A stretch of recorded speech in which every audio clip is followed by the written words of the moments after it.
I'm Jordan. And I'm Rosanna. And on this podcast, we explore how to take life off autopilot and relentlessly pursue a life worth living together. Hello, and welcome to Season 3 of the Relentless Pursuit podcast. Hello, welcome. Glad to have you back with us. First, before we get into today's episode and really to Season 3, specifically, we wanted to rewind a tiny bit back to our last episode at the end of Season 2, which was Season 2, Episode 12, Hello 2021.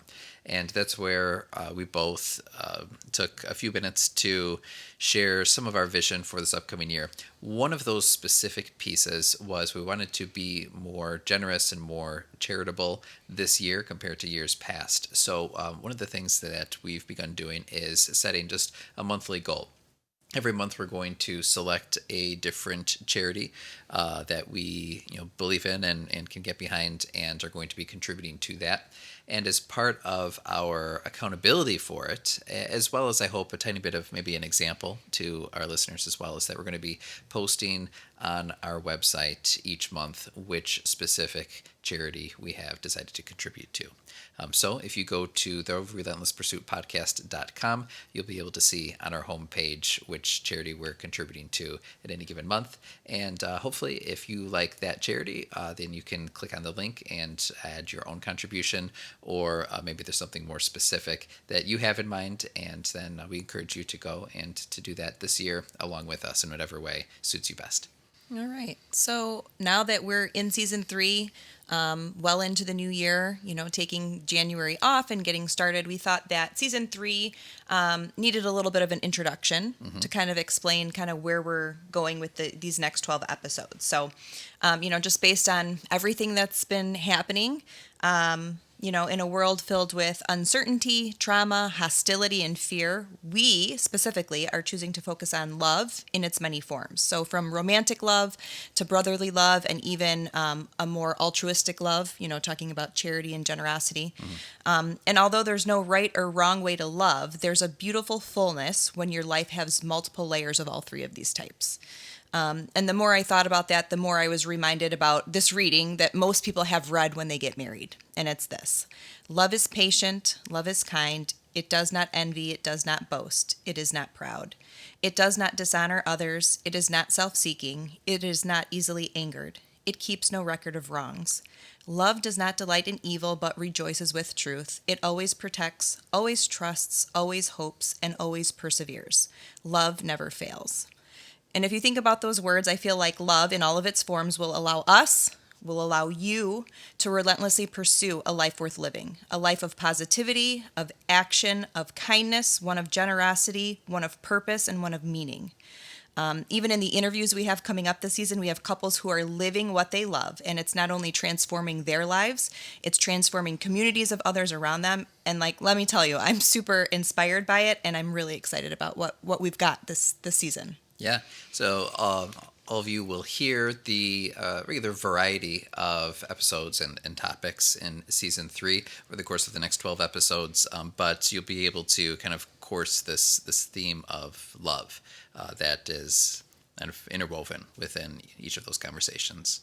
Yeah, and we're calling February specifically, what are we calling it? So February, in particular, we're going to call Love Month on the podcast here, for lack of a more creative title, I suppose. But instead of just making this a theme for Season 3, we wanted February in particular, and I think because Valentine's Day is right in the heart of it, but we're going to really focus every day on the concept of love and all of its manifestations. So you will hear conversations on the podcast in the month of February that are all centered specifically on different attributes of love, but you can also check out our social media and our website, and you'll see some daily tips and some blog posts and some other things that hopefully will inspire you and get you thinking more about this concept as well.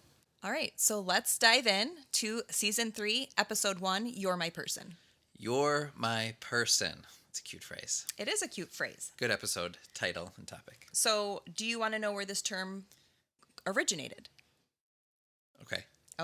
So over a decade ago, probably close to 15 years ago, Grey's Anatomy was a top show. I mean, it's still playing now if you're still a watcher. Still on. But this term kind of was coined in an episode where best friends Christina Yang and Meredith Grey are together. Christina's going through this like difficult time in her life, and she explains a situation and then says, "I'm telling you this because you're my person." Mm-hmm. And then that phrase has been kind of coined and used. I have a coffee mug here that someone gave me that says "You're my person." It's been hashtagged and all over social media. You know, kind of I like wouldn't say they came up with it. I mean, it's not so original, but well, you it know, was popularized, perhaps. correct. Yeah. But it was, like, bestie, whatever. And then it was like my person. And so they say that in articles I've read about this and even kind of pointing to Grey's Anatomy, they said the term emerged right as it was becoming clear that millennials would be delaying marriage while investing in their friendships and their careers. Until there is a life partner in the picture, or even if there is never one, we need a word for the people who show up for us. Yeah.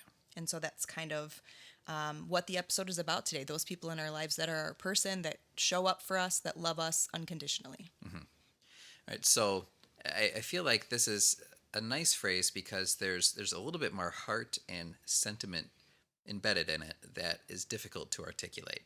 So we're going to give our shot in trying to articulate what we each individually mean. And we actually wrote down our own definition, attempting to articulate what we each mean by this. So do you want to go first or have me go first? Why don't you start? Okay. I spent some time on this because when I think about that phrase, like "you are my person," I think of you specifically. So I wrote this with you specifically in mind. I don't think it had, and we'll talk more about like what it doesn't have to mean a spouse in particular, but for me it does. Okay. So I'm going to try not to get emotional as I feel it like welling up a little bit right now. What? So I apologize in advance if there is a tearful pause, but I'm going to give it my shot. All right. Okay, you're my person. In the vast, swirling chaos of an uncaring universe, you see me and I see you. You are my hand to hold. You are the arm around my shoulder. You are my number one. You are the one I celebrate. You are the one I am with. You are the one who knows me. You are the one I can look at and not utter a word and be fully understood. You are the one who knows my faults and darknesses and embraces me all the same. You're the one I trust, I lean on. Your recognition of me is my nourishment. It sustains me, and I never need to doubt it. No matter the abundance or lack, the victories or shortcomings, the challenges, pains, endeavors, the distances, the joys, the failures, virtues, the losses, and every experience life offers, you are with me.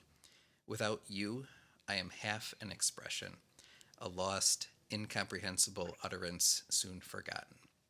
And all of this you give me, I give just the same to you. You're my person. I wish you would have prepared me for that. Because that was way more intense than I ever expected a definition for the podcast. So thank you. All right, so here we go. So there you go. There's me crying on the podcast. Here we are. I Okay, have you no need words. a minute. Yeah, I think I need a minute. All right. So we said that we would share a definition with our audience. That is the most beautiful love song poem I've ever heard. I have a definition. It is a definition that Okay. was not specific to you. It was just more to our audience. So I hope you are not let down by mine after that. No. You should have had me go first. I think.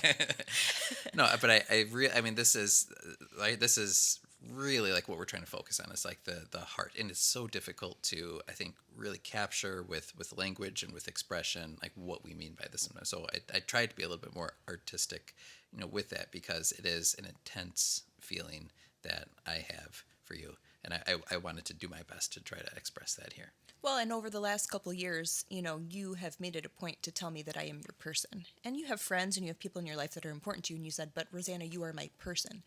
And so just to hear how deeply and how perfectly you wrote that is is beautiful. And so all I can say is thank you. You're welcome. How's that for Love Month, guys? All right. All right. All right, so let's explore this a little bit more. You have your definition too. Yes, more of like a technical So it's definition. more functional. Yes, a Okay. much more functional definition that can be applied in any That's scenario. good. You need the heart and you need the head, and I think Okay. we strike that balance. So now I'm just embarrassed, but here we go. You're my person. They are your champion. They advocate for you. They cheer you on, accept you for who you are, and they can deliver tough love. They love you not only because of your shortcomings, but despite them.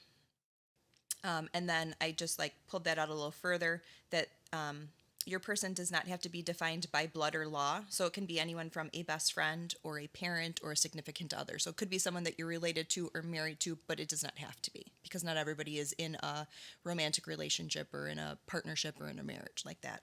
And your person can be constant. Like you could have had the same person for forever, or it can change. Mm-hmm. Whereas, you're 30 years old, you move, you relocate, you connect to someone, and that person from then on becomes your person. That maybe they weren't always there. They weren't always in the picture, or someone leaves you, and then someone else, unknowingly fills the gap and becomes your person. I don't think it's always someone you can pick or choose. Sometimes it just happens. Mm-hmm. Okay. All right, so to explore this a little bit more, and maybe to define this to ourselves, maybe this is obviously something we want to meditate on, like this month in particular. So we have our questions and our conversation to get into that. I think your definition is great because it addresses, I think, some of the little nuances of this that I was going to explore with you. So are you ready for some Q&A? Yeah, I think I'd like to start, though, if that's okay. Absolutely. Maybe because I'm afraid of what you might follow up with. My questions are not nearly as interesting as the definition. Okay, so my first question kind of starts with a statement. I think the term "my person" really needs to be equated with vulnerability. So my question is, who are we most vulnerable with, or who are you most vulnerable with? Who do we open up to about the real and the raw stuff?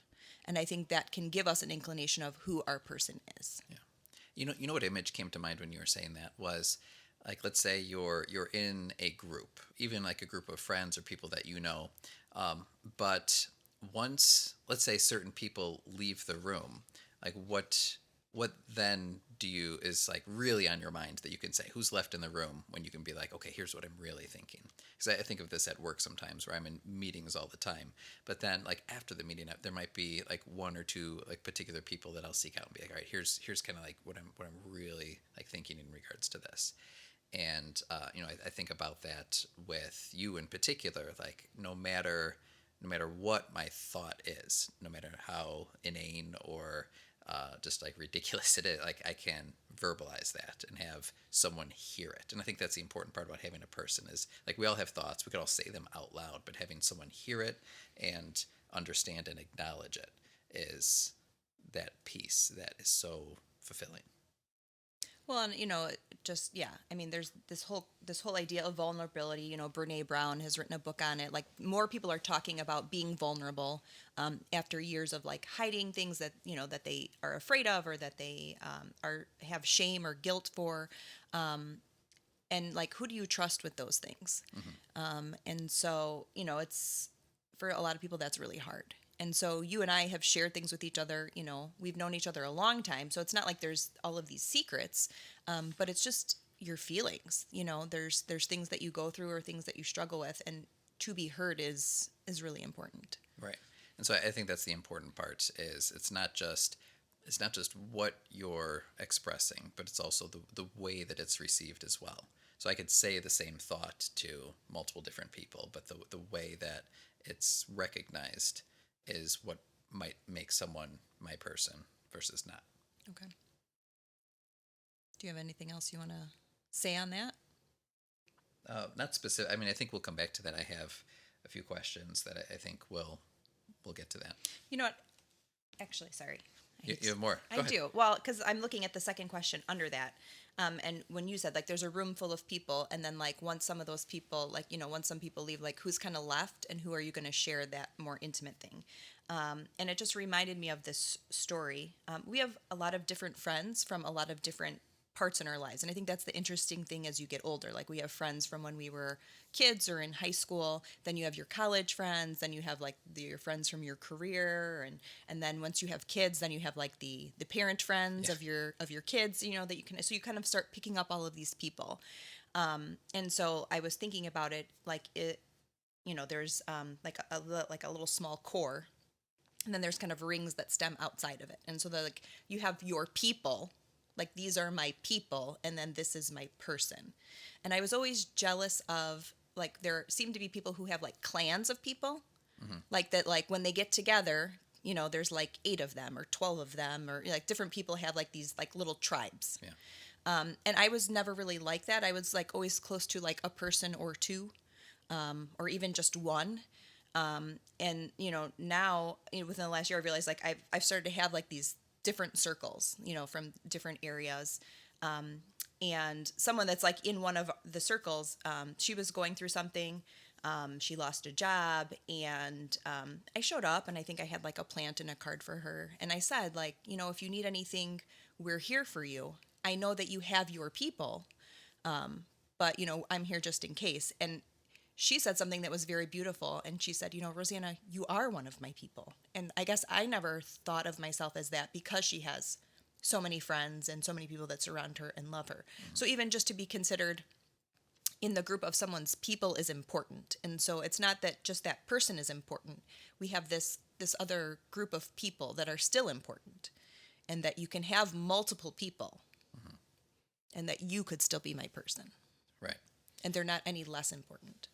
So would you say that does everybody need a person? You know what? I'm going to say yeah. Because you can have people, but if you're guarded around them, if you don't have someone that you really can lean on, I think it's tough. It can be tough. Mm-hmm. And it can be, so I mean, yeah, you can get along without someone who but life is so much more meaningful when you are like seen and recognized and understood by some other counterpart. Yeah. Does it have to be a spouse? I don't think it has to be a spouse. I think we are, I won't say lucky, we are, I count it one of my greatest blessings that you are my person. Because, everyone's relationship is different. Everyone's marriage is different. People are wired differently and need certain things. If I couldn't be who I really am in front of you, or couldn't feel vulnerable with being who I am, I think that would change our marriage. I think I would change our relationship. It would change our family. And I am just like I like to talk about how I'm feeling, and so I need that from you. And so I think it would be hard for me not to have it for you, but I do recognize that it's not always a spouse. Yeah.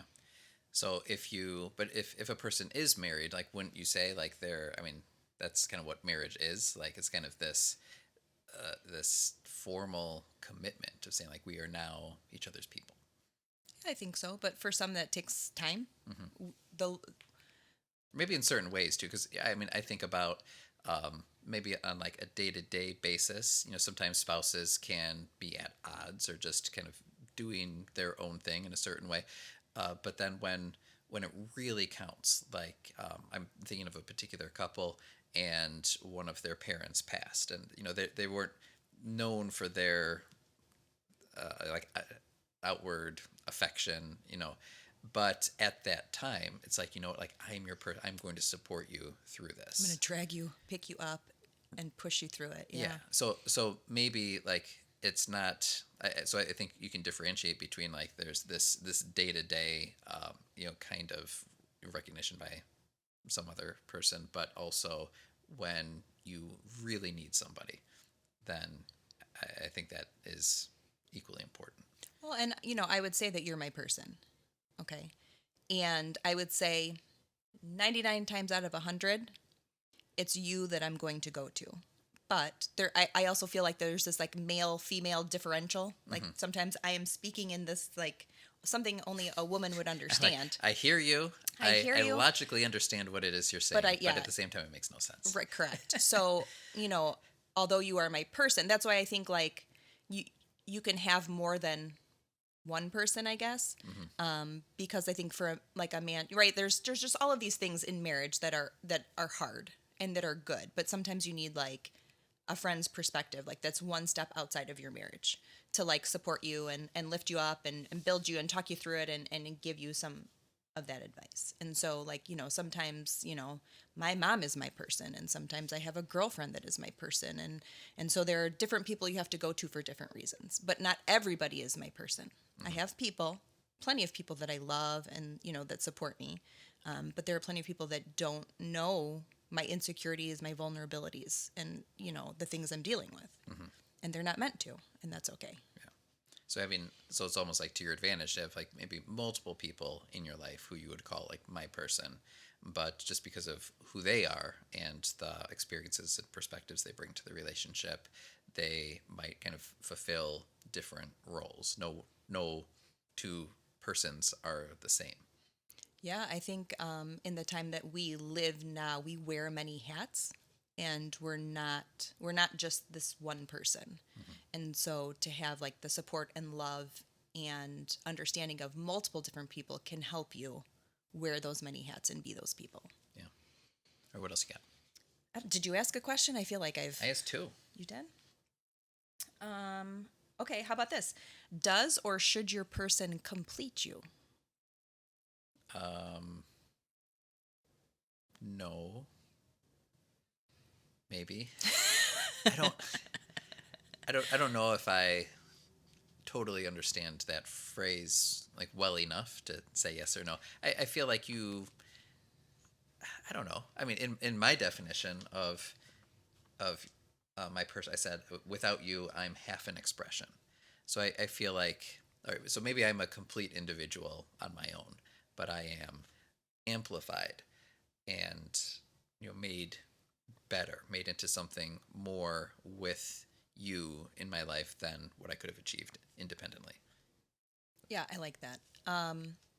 So this is, gosh, we've been together forever. When I was 15, I thought you were supposed to you know, you were the end all be all, right? You were going to fix every problem I ever had, or like because you loved me, life would be smooth sailing. It's just like this picture of like, oh, you complete me. Now everything is fine. And like as you grow older and you mature, like you realize like if I'm not happy with myself or if I'm not pursuing what I love, even if you love me, it's not going to be enough. Yeah. Like on your own, you have to be strong. You have to know what you want. You need to chase your goals.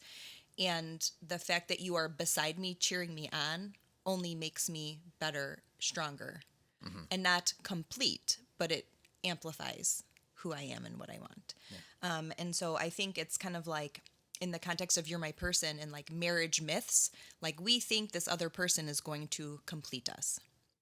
And I don't think that's the case. It's like your person is there to help amplify who you are. They're not going to, solve all your problems. Exactly. So, and I think we'll talk about a few myths in a little bit. I don't have a question, but I have a word. I'm going to throw this word out to you. Okay. And I'd like for you to just respond to it. The word is redundancy. Redundancy. I brought this word up to you, gosh, how long ago? I don't know, maybe 10 years ago. Okay, and what is the definition of redundancy for those who don't know? All right, so redundancy is a word it's a real word, but it is no longer really in use. We'd like to bring it back into style, actually. All right, here we go, bringing it back. So the definition of redundancy is to be loved by the one you love. Okay. So it's this reciprocation of love. So if you love someone, redundancy is that person loving you back. Okay. And so what does that have to do with our conversation today? How do you see that So fitting in? can this idea of you're my person, can that be one-sided? Like can you have someone who you would say you're my person, but that person would not say, yeah, you're my person back? Oh, I don't know. Right? What if you were my person and you're like, yeah, that's great. I'll be your person, but you're not mine. You know what? Gosh, I think that's a hard question. It makes me think of this story. I shared it with you earlier today as we were kind of just prepping. And it was someone went to a funeral. It was the funeral of one of her good friend's mothers, and 9 people eulogized her. And all 9 of those people would have said, that she was their best friend. And so those other people they weren't all like, 9 of them weren't all best friends. It was, she was this one person that was, and they talked about like how loving and kind she was. And she was this person for all of these people. But no one expected her to say like, well, you're my best friend. Like, that you can have multiple people count on you and rely on you, but that should not, whatever they call you should not determine the relationship, basically. Right. So, and I just think about that because I think the most common way like this might come is that like like people are one another's person. There's this symbiosis to it, this kind of interdependency and this reliance on the other that makes that relationship so strong. But when we have multiple people in our lives, then, like I said before, each person might play like a slightly different role that independently has a melody that, when added together, creates the symphony of your life. And I think that's a beautiful thought. And that might not be the case for everybody, but I think there are unique individuals just because of like who they are and how they're built and how they relate to people. Like, people are drawn to them, and, people, like find solace in them and support and comfort, and like, bravo to whoever that person is. But I don't think that should diminish anything if it's not, they're not titled, or it's not exactly reciprocated. It doesn't mean that there's not love there, or there's not friendship, or there's not understanding. It really shouldn't matter who calls who what, or when, or how. Well, I will say unequivocally that Rosanna Catapano, you are my person. Thanks, babe. You're also my person, and I'm not just saying that because we're on there. And we've had that conversation before. But it doesn't mean that like some of the friendships I have with my girlfriends or my mom, right? Those aren't diminished in any way. Those are not diminished. But you and I have a different set of intimacy and vulnerability that I do not have with them. Yeah. Like the birth of our 4 children. We got something special going on. All right, so I kind of want to transition, and unless you have other questions that you wanted to look at. I have like 2 questions that I think I just want to get to really briefly. Can your person change? Yes. Okay. And why do you think that is? Because you change. Life changes. I mean, the people who were my person in high school or in college are, those relationships change. Sometimes you just even physically move away, and you meet new people who maybe better represent who you are at that time. Okay.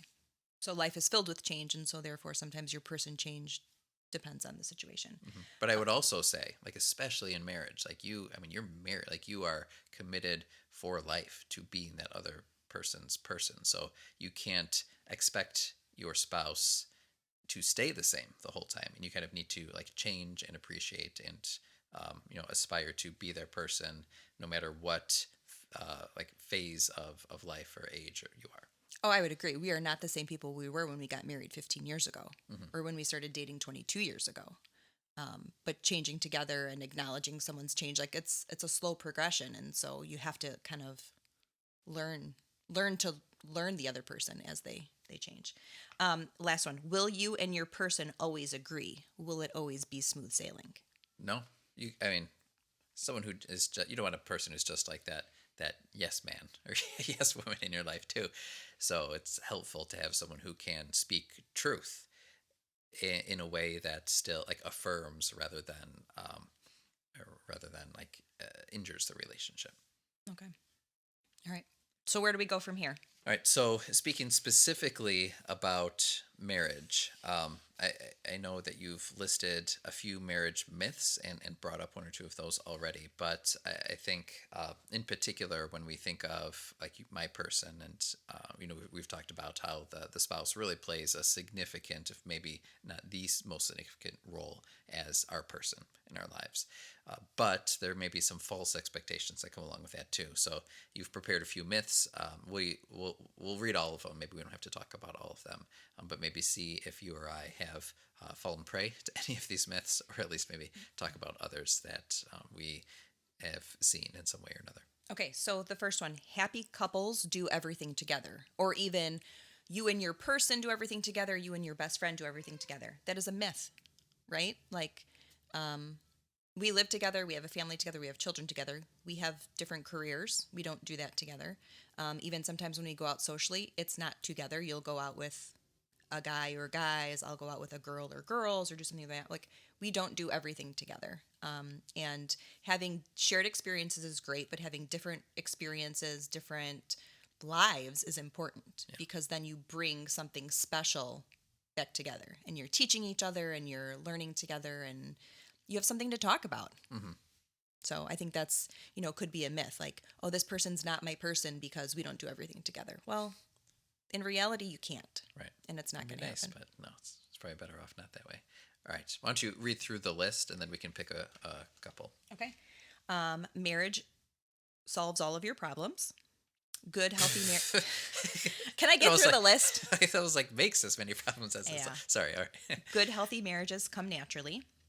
Never go to bed angry. Healthy marriages are conflict free. Your spouse completes you. Marriage is always equal. Your partner will automatically know what to say and do to make you happy. Having kids brings you closer. And therapy is for fixing broken marriages.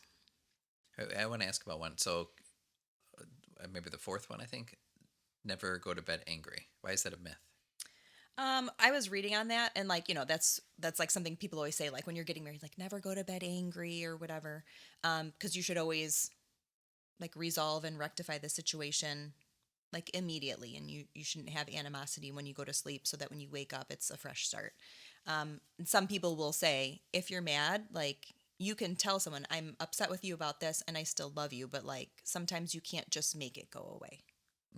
And so acknowledging that, like, I'm still upset about this, like, I'm going to work through this, or like, this is how you disappointed me. Like, I love you, but I'm a little mad right now. Like, so not expecting that you can just say, like, clean slate, it's over. Because sometimes you hold on to it for a little longer than that. Yeah. I mean, I have gone to sleep angry, but I think in general, it still seems wise. Like, if it is resolvable or addressable, like, don't put it off.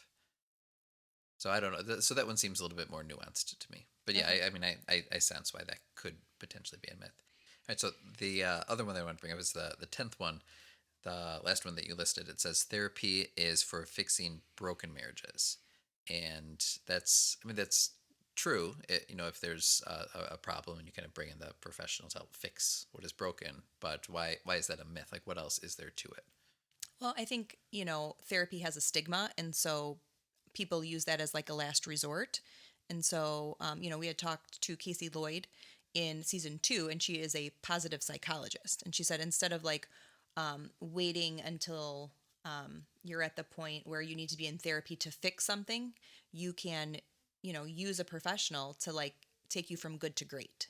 That you don't have to wait until something's broken. Like, things between us are good, but could talking to somebody else about a relationship and the goals we have for it, like, help us become stronger or better or figure out a better way to do things? Sometimes we don't think in those terms. Great. Any on here that stood out to you?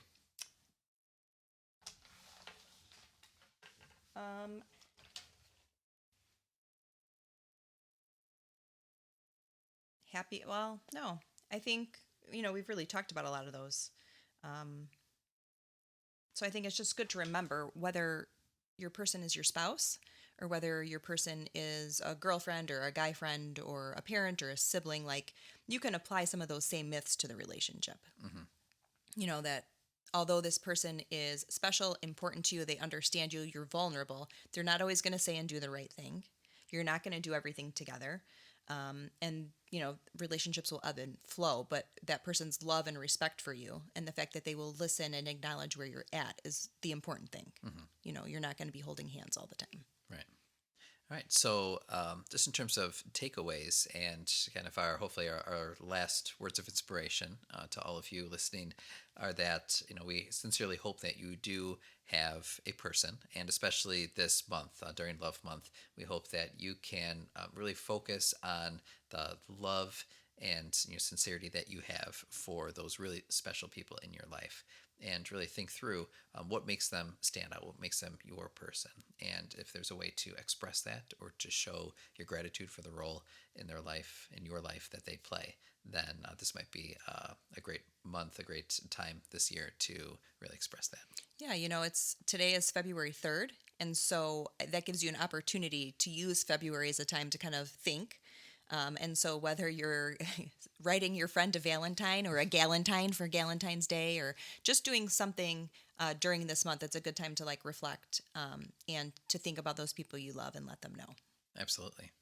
All right. Well, thank you for joining us and helping us kick off season 3. And we're looking forward to sharing a lot more specifically about some other attributes of love and some other exciting things that we have coming to you this season. Yeah. See you next week. Bye, everybody. Thanks so much for listening to today's show. We hope you will use this conversation as a starting point for your own. We hope you're encouraged to think and act more intentionally. If you want to learn more, you can visit our website, therelentlesspursuitpodcast.com, where you can find notes on today's show, plus additional blog posts, and you can subscribe to our free members list. Please subscribe, leave a review, and share with your friends. Facebook and Instagram are 2 great places to connect with us for daily doses of our quotable quotes, behind the scenes, and real-time photos, videos, and challenges. Until next time, let us know how you are taking life off autopilot And relentlessly pursuing what matters.